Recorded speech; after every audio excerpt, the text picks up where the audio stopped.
नमस्कार दोस्तों, आज हम जा रहे हैं किलों की दुनिया का सबसे बड़ा अजूबा देखने। एक ऐसा किला जिसे अब तक युद्ध में कोई नहीं जीत पाया, जहां दुश्मनों का स्वागत तोपों से और मगरमच्छ से भरी खाई से होता है। यहाँ एक ऐसा भूल भुलैया है जहां दुश्मन अपने ही सैनिकों को खुद मार डालता है। तो चलिए एक्सप्लोर करते हैं इस पूरे किले को और जानते हैं बहुत सारी चीज़ें। दौलताबाद किला आने के लिए हमें महाराष्ट्र के छत्रपति संभाजी नगर से 17 किलोमीटर दूर दौलताबाद आना होगा। यहाँ के लिए आप बस, टैक्सी वगैरह ले सकते हैं। गुलामी के कालखंड में मुस्लिम बादशाहों ने इस गांव का नाम और किले का नाम देवगिरी से दौलताबाद कर दिया था। इस किले को 12वीं शताब्दी में यादव साम्राज्य के हिंदू राजा बिल्लम देव यादव ने बनवाया था। बाद में अपने ही लोगों की गद्दारी के कारण ये किला मुस्लिम बादशाहों के पास चला गया। लड़ाई के बिना ही ये किला मिलने की खुशी में मुस्लिम बादशाहों ने यहाँ पर चांद मीनार बनवाया। पहले 900 सालों में इस किले पर यादव, दिल्ली, तुगलक, अहमदनगर निजामशाही, मुगल, पेशवा, हैदराबाद निजामशाही, इन राजघरानों ने यहाँ पर राज्य की। कोई भी इस किले को युद्ध में जीत नहीं पाया। तो हम जानेंगे वो कारण जिसकी वजह से कोई भी इस किले को युद्ध में जीत नहीं सकता। इस किले को घूमने का सही समय है सर्दियों का समय। गर्मियों में यहाँ बिल्कुल न जाएं, बहुत दिक्कत होती है। तपन के कारण आप इसका आनंद नहीं ले पाएंगे। यहाँ पर टिकट लेने के बाद आप किले के अंदर प्रवेश करेंगे। किले के पहले द्वार पर ही आपको बोतल वगैरह जमा करनी पड़ेगी, या फिर आप लेके जा सकते हैं, लेकिन उसके पैसे आपको जमा करने पड़ेंगे और वापस आने पर आपको पैसे मिल जाते हैं, क्योंकि आप किले के अंदर कोई भी कचरा नहीं छोड़ सकते। तो हम एक्सप्लोर करते हैं इस किले को और देखते हैं कि इस किले को अभी तक क्यों सीधे युद्ध में कोई नहीं जीत पाया। यह है इस किले का पहला दरवाज़ा। इस दरवाजे पर लोहे की प्लेट्स और लोहे के खिले लगाए गए हैं। उस समय दरवाज़ा तोड़ने के लिए हाथियों का प्रयोग किया जाता था। युद्ध के समय इन खिलों में जहर लगवा दिया जाता था। इसके कारण कोई भी हाथी इसे तोड़ने की कोशिश नहीं करता। अगर वो करता भी तो मारा जाता। अगर हाथी गेट तोड़ने में कामयाब भी हो जाता तो आगे का रास्ता घुमावदार होने के कारण हाथी दीवार से टकरा जाता। आगे उसके सामने फिर से दूसरा गेट था। इस गेट के नीचे आपको जो वर्गाकार के 2 छेद दिख रहे हैं, यहाँ लकड़ी लगाई जाती थी, जिसके कारण इसका गेट तोड़ने में बहुत मुश्किल होती थी। अगर दुश्मन ने दूसरा गेट तोड़ भी लिया तो इसके सामने स्वागत के लिए ये तोप तैयार रहती थी। आप यहाँ जो छोटी तोपें देख रहे हैं, भारतीय पुरातत्व विभाग ने यहाँ पर लोगों को देखने के लिए रखी हैं। पहले यहाँ सैनिकों के बैठने की जगह होती थी। ये जो तोप आप देख रहे हैं, यह तोप शुद्ध कॉपर से बनी है और ये बहुत ही भारी भरकम तोप है। इस तोप के बगल में तोप के गोले भी रखे हैं और छोटी छोटी तोपों के बगल में कई जगह गोले रखे हैं। अगर आप यहाँ के दीवार और बुर्ज को आकार देखेंगे तो ऊपर की ओर थोड़ा झुका हुआ है। इससे ऊपर वाले सैनिक को नीचे वाले सैनिक पर हमला करने में आसानी होती है। अगर दूसरा वाला गेट तोड़कर दुश्मन यहाँ तक पहुँच भी गया तो यहाँ ऊपर से किले के सैनिक उस पर हमला करते थे। दुश्मन उनके बचने के लिए गेट की तरफ भागते थे, लेकिन ये नकली गेट है। इस गेट से 1 किलोमीटर आगे जाने के बाद रास्ता बंद हो जाता है। वापस आने में दुश्मन का समय और एनर्जी बहुत वेस्ट होती है। ये है किले का तीसरा दरवाज़ा। इसके दोनों तरफ हाथी की मूर्तियां रखी हुई हैं। जब इन दरवाजों से बचकर दुश्मन को तीसरा गेट तोड़ना होता है, तीसरा गेट तोड़कर जब दुश्मन आगे बढ़ता है, उसके सामने 2 रास्ते दिखाई देते हैं। राइट साइड को दीवार दिखती है और लेफ्ट साइड को रास्ता दिखाई देता है। किला भी लेफ्ट साइड को ही है, इसलिए दुश्मन लेफ्ट साइड को जाता है, लेकिन लेफ्ट साइड 1.5 किलोमीटर आगे जाने के बाद खाई है और वहां से वापस आने में दुश्मन का समय और एनर्जी बहुत वेस्ट होती है। इस किले का चौथा गेट राइट साइड को है। अब हम राइट साइड से किले के चौथे गेट के अंदर चलते हैं। यहाँ पर भी सैनिकों के बैठने की जगह है। जैसे कोई इसके अंदर जाता है तो सैनिक उस पर हमला कर देते हैं। किसी भी मंदिर में जाने के लिए हाथ पैर धो करके जाना होता है, इसलिए मंदिर के सामने एक बावड़ी बनाई गई है। ये है वो पानी की बावड़ी। सामने आपको जो वर्गाकार की जगह दिख रही है, यहाँ देवी देवताओं की मूर्तियाँ रखी जाती थी। यह एक बावड़ी में पानी छोड़ने की जगह है।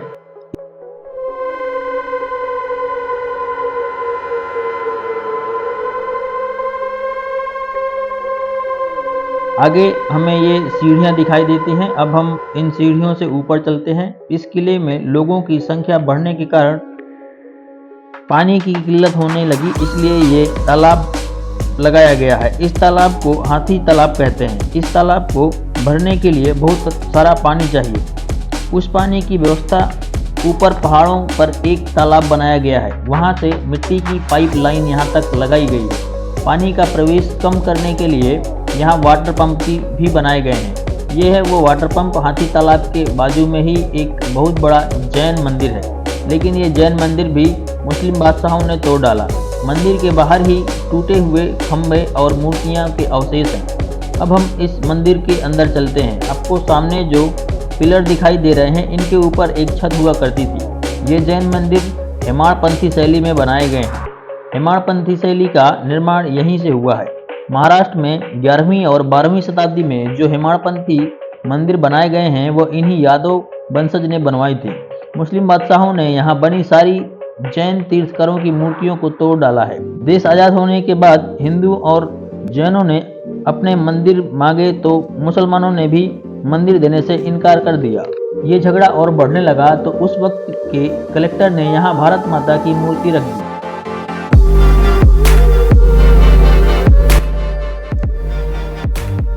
साइड में ही तोपों का संग्रहालय है। इस संग्रहालय में 50 से ज़्यादा तोपें रखी गई हैं। पहले की 3 तोपें कॉपर से बनी हैं, बाकी की सारी तोपें लोहे की बनी हुई हैं। यहाँ पर इस लगे हुए बोर्ड में तोप के बारे में सारी जानकारी मिलती है। तोप की लंबाई, चौड़ाई, आकार और किस भाग को क्या कहते हैं। तोपों के संग्रहालय के सामने ही मस्जिद बनाई हुई है। मस्जिद के दीवारों से लगा कर ये चांद मीनार है। अब हम अलाउद्दीन बहमनी अहमद शाह द्वितीय द्वारा निर्मित फारसी वास्तुकला का एक बहुत अच्छा उदाहरण है। इसका निर्माण 1945 ईस्वी में गुजरात पर उसकी जीत की याद में किया गया था। मीनार बाहर से सादा और सजावटी विहीन है। यह पत्थर है और चूने से बना है और कहीं कहीं से रंगीन टाइल्स से भी सजाया गया है। इसके अवशेष कभी भी दीवार पर पाए जाते हैं। इस मीनार में 4 मंजिलें हैं, जिनके अंदर सर्पिलाकार सीढ़ियां बनी हुई हैं। प्रकाश और वायु के आवागमन हेतु नियमित अंतराल छोटी छोटी खिड़कियां प्रदान की गई हैं। हर मंजिल के लिए 80 सीढ़ियां और 6 छोटी खिड़कियां हैं। प्रत्येक तल पर वृत्ताकार छज्जा प्रदान किया गया है। मीनार के प्रथम तल पर एक तरफ मस्जिद है और दूसरी तरफ नक्कार खाना है। मीनार के आधार पर या भूतल पर 24 मेहराब द्वार कक्ष बना बिना किसी सजावटी रुकावटों के तथा अत्यंत रुद्र भाव के साथ मौजूद है। जमीन की सतह से इस मीनार की ऊंचाई 70.9 मीटर है। अब हम यहाँ से आगे चलते हैं तो यहाँ भारतीय पुरातत्व विभाग द्वारा पानी की पीने की व्यवस्था की गई है। यहाँ फ्रीजर वगैरह लगाया गया है। और यहाँ से हम आगे चलते हैं। अगला द्वार दिख रहा है, लेकिन यहाँ अभी दाहिने साइड एक मंदिर बनाया गया है। इस मंदिर में चल के देखते हैं। ये हेमाड़पंथी शैली का मंदिर है, जिसमें भगवान श्री कृष्ण और गणेश जी की प्रतिमाएं पहले लगी हुई थी, लेकिन मुस्लिम शासकों द्वारा ज़्यादातर यहाँ की मूर्तियाँ तोड़ दी गईं और उन्हें ध्वस्त कर दिया गया। अब सिर्फ इसमें मंदिर का जैसा स्ट्रक्चर बचता है और बढ़िया खंभे वगैरह लगे हुए हैं। इसके बाद हम चलते हैं अगले द्वार की तरफ। ये वो गेट है। इस गेट से हम चलते हैं गेट की तरफ। अगर देखते हैं तो हमें ढलान दिखाई देती है। अगर दुश्मन ने 5वां गेट तोड़ भी दिया तो यहाँ से आग का गोला छोड़ दिया जाता है और दुश्मन के आधे सैनिक आग के गोले से ही मर जाते हैं। अब हम इस 6ठे गेट से अंदर प्रवेश करते हैं। अंदर जाने पर हमें 2 गेट दिखाई देते हैं। लेफ्ट साइड को बड़ा वाला और राइट साइड को छोटा वाला गेट। लेफ्ट के गेट के में अभी दरवाज़ा नहीं है। लेफ्ट साइड का गेट बड़ा होने के कारण दुश्मन इसे तोड़ते थे, लेकिन इसके आगे एक ही दीवार है। किले का असली वाला गेट ये छोटा वाला राइट साइड का गेट है। अब हम इस 7वें गेट के अंदर चलते हैं। हमारे सामने ये छोटा वाला 8वां गेट है। हम इस 8वें गेट से अंदर चलते हैं। यहाँ पर अंदर जाते ही दाहिने साइड में एक बड़ा सा घड़ा रखा हुआ है। जैसे ही दुश्मन यहाँ तक आता था तो इसमें पानी के साथ जहर मिलाकर रखा जाता था और थकाहारा अगर वो उसे पी लेता है तो ऑटोमेटिक ही मर जाता है। इसके बाद ये अगला गेट हमें मिलता है। इस गेट के अंदर ही जाने पर दोनों तरफ सैनिकों के बैठने की जगह है। तो बहुत सारे सैनिक यहाँ पर बैठे रहते थे। जैसे दुश्मन यहाँ तक आता था तो उसे वहीं पर ख़त्म कर दिया जाता था। इसके बाद ऊपर भी अगर दुश्मन वहाँ से बच जाता तो यहाँ ऊपर सैनिकों के बैठने की बहुत सारी जगह है। तो बड़े बड़े सरदार सैनिक यहाँ पर रहते थे, क्योंकि किले का ये काफ़ी ऊंचाई वाला आगे वाला हिस्सा है।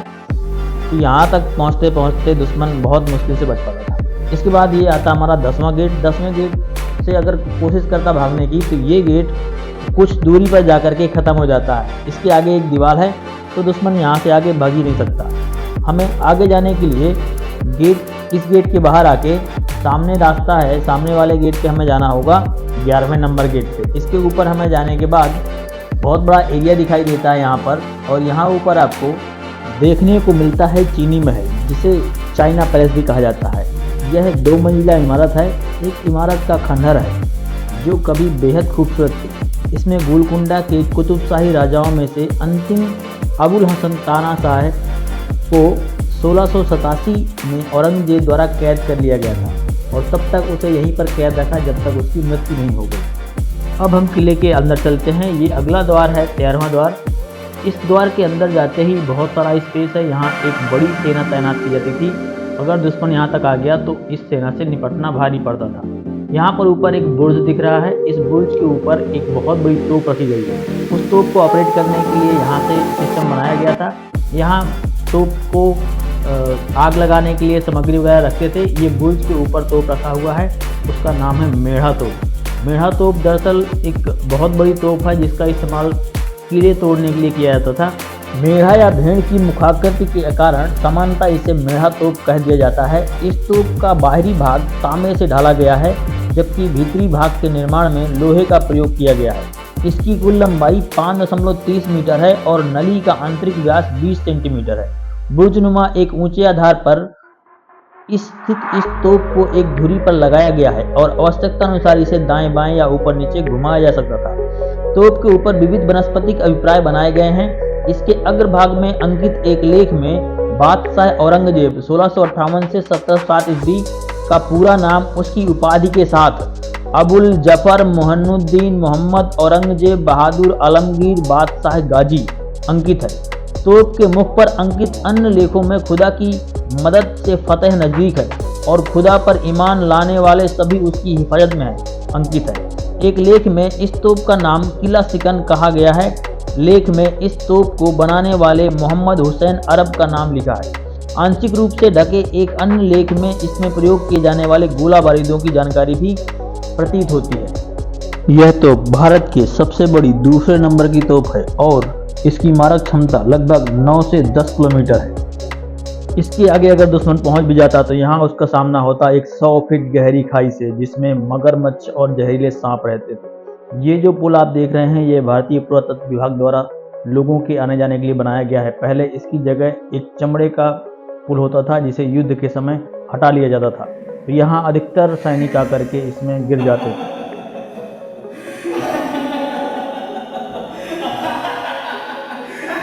इसके आगे चलने पर सामने एक द्वार पड़ता है, लेकिन सामने नहीं, हमें दाहिने तरफ वाले इस द्वार के अंदर जाना है। ये किले के अंदर प्रवेश करने का एकमात्र रास्ता था। इसी को बोलते हैं अंधेरी। इस रास्ते के अंदर बहुत सारे सैनिक बैठे रहते थे और यहाँ से निकलने वाले दूसरे दुश्मन सैनिक को बीच में ही मार दिया जाता था। यहाँ पर एक बार में 1 लोग ही जाने की रास्ता है।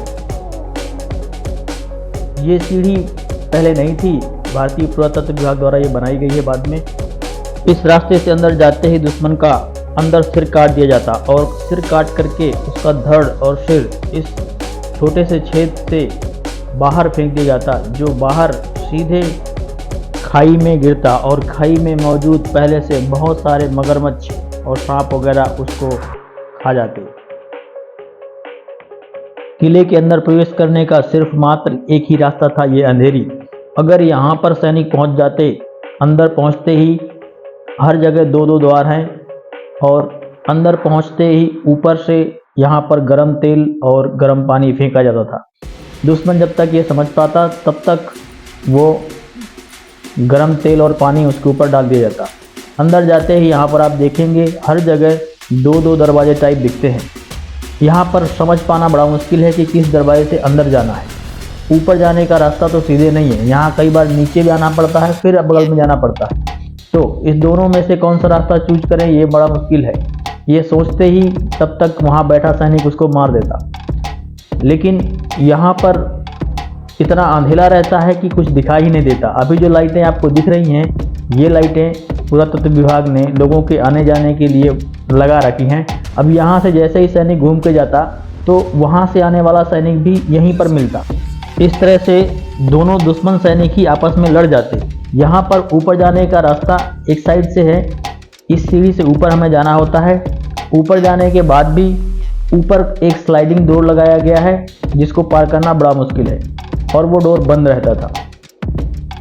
यहाँ से ऊपर जाने के बाद किले के ऊपर जाने का यहाँ से कोई रास्ता नहीं है।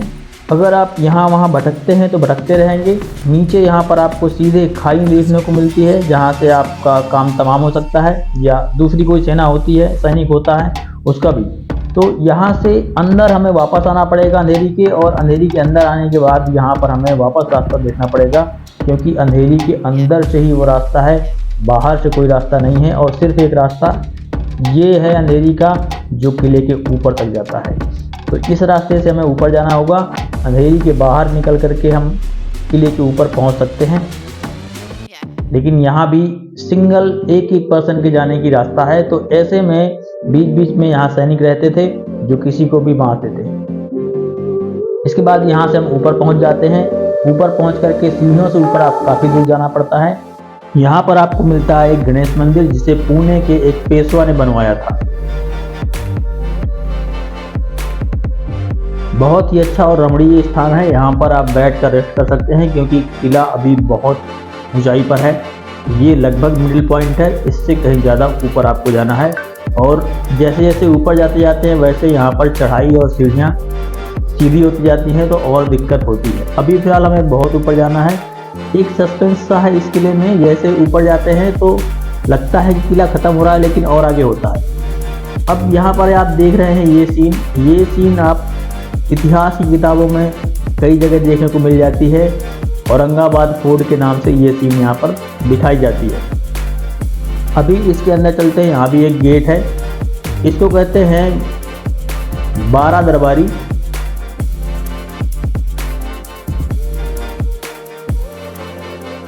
इस गेट से अंदर जाने पर आपको यहाँ से नज़ारा कुछ अलग दिखाई देता है। यानी यहाँ से सैनिक निगरानी करते रहते थे किले की। अंदर अच्छा स्पेस है।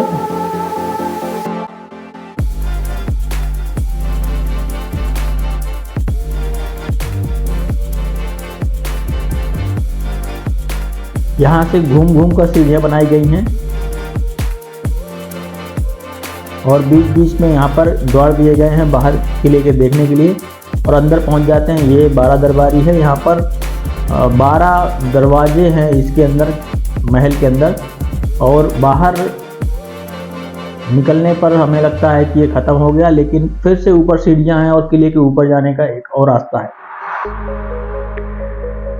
यहाँ से किला के नीचे देखने पर आपको घर और रोड सड़क बिल्कुल छोटे दिखाई देते हैं। फिर सीढ़ियों से फिर अभी ऊपर जाना है। ये रेलिंग यहाँ पर लगाई गई है और ये मेन गेट मिलता है एक और किले। ये आखिरी द्वार है किले के ऊपर जाने पर।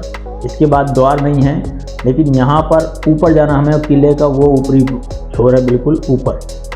यहाँ पर एक और मंदिर मिलता है आपको, जनार्दन स्वामी मंदिर, लेकिन ये बंद है, ताला लगा हुआ था इस पर। ऊपर जाते हैं हम आगे। यहाँ पर मिलता है एक काला तोप। ये तोप यहाँ पर ये किले का सेकेंड लास्ट बुर्ज है, इस बुर्ज के ऊपर रखा हुआ है।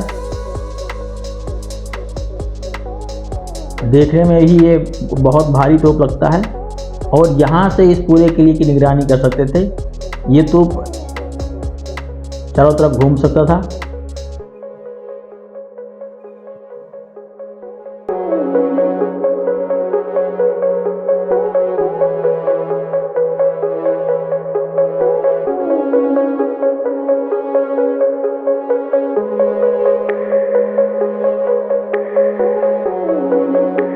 अब यहाँ से उतरकर हम जाते हैं आगे। इसके बाद एक और बुर्ज है आखिरी, और यहाँ पर रखा हुआ है दुर्गा तोप। इस तोप के मध्य भाग में लगे अक्ष में धुरी पर स्थित कर इसे ऊपर या नीचे अथवा आवश्यकता अनुसार दाएं या बाएं घुमाया जा सकता था। इस तोप की मारक क्षमता लगभग 3 किलोमीटर से 5 किलोमीटर के बीच स्वीकार की जाती है। इसके नली का आंतरिक व्यास 18 सेंटीमीटर है और इसकी कुल लंबाई 5.42 मीटर है। यह तोप मिश्र धातु से बनाया गया है और इसके बाहरी आवरण हेतु तांबे का प्रयोग किया गया है। तोप के पिछले हिस्से में सजावटी अलंकरण बने हुए हैं तथा देवनागरी लिपि में श्री दुर्गे अंकित है। निश्चय ही इस तोप की अवस्थिति इस किले की सुरक्षा को एक मजबूत व सुदृढ़ आधार प्रदान करता है। तो ये आखिरी तोप है जो इस किले के सबसे टॉप बुर्ज पर सबसे ऊंचाई पर रखी हुई है और यहाँ से पूरे किले की निगरानी की जा सकती थी। और ये तोप इसीलिए रखा गया था कि यहाँ से ये 5 से 7 किलोमीटर 5 किलोमीटर की रेंज को कवर करता था। अब आप समझ गए होंगे कि इस किले को सीधे युद्ध में जीत पाना मुश्किल ही नहीं नामुमकिन है, इसलिए कोई आज तक इस किले को युद्ध में जीत नहीं पाया। तो ये थी हमारी आज की यात्रा दौलताबाद यानी देवगिरी फोर्ट। हम मिलते हैं अगली यात्रा में।